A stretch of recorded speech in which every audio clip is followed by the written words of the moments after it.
Listening to the radio on the way in this morning, the Canadian dollar was down 0.2 cents against the U.S. greenback. Now, I don't know what the exact exchange rate is the moment that you're watching this show, but I do know compared to 3 or 4 years ago, wow, remember the days of the 66-cent dollar? Well, one advantage back in those days was that Canadian car prices were cheap. I remember when the Volkswagen new Beetle was introduced, it was $2,000 less money in Canada.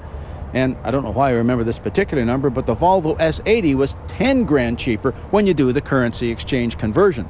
Nowadays, no, that's a different story because the $2 are pretty much at par.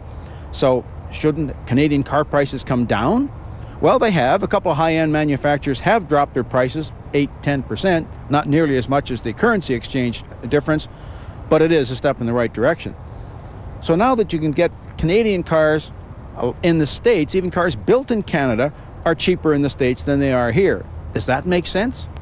Well, not really, but there are a couple of mitigating factors. First of all, it does cost more money to do business in Canada. Our population is spread out. We do have higher taxes, higher cost of living. That translates into higher cost of doing business.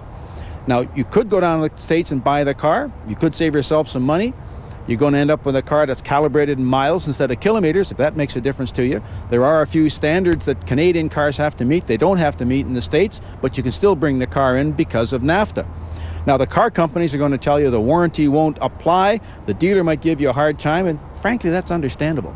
I mean, if you're in the widget business and your next door neighbor buys a widget made in Texas for 20% less than you can even make the thing for, then if something goes wrong, he brings it to you to get fixed. What are you going to do?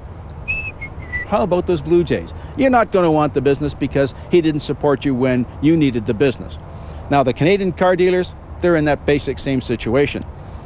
Now, the question you're probably asking yourself, what would I do? Well, in fact, I am in the market for a car, maybe not a new one, but certainly a late model used one. I have to admit, I've been looking on eBay, looking at cars in the States, and they are pretty cheap. But you know, maybe for a $500 camera, I'd take the chance.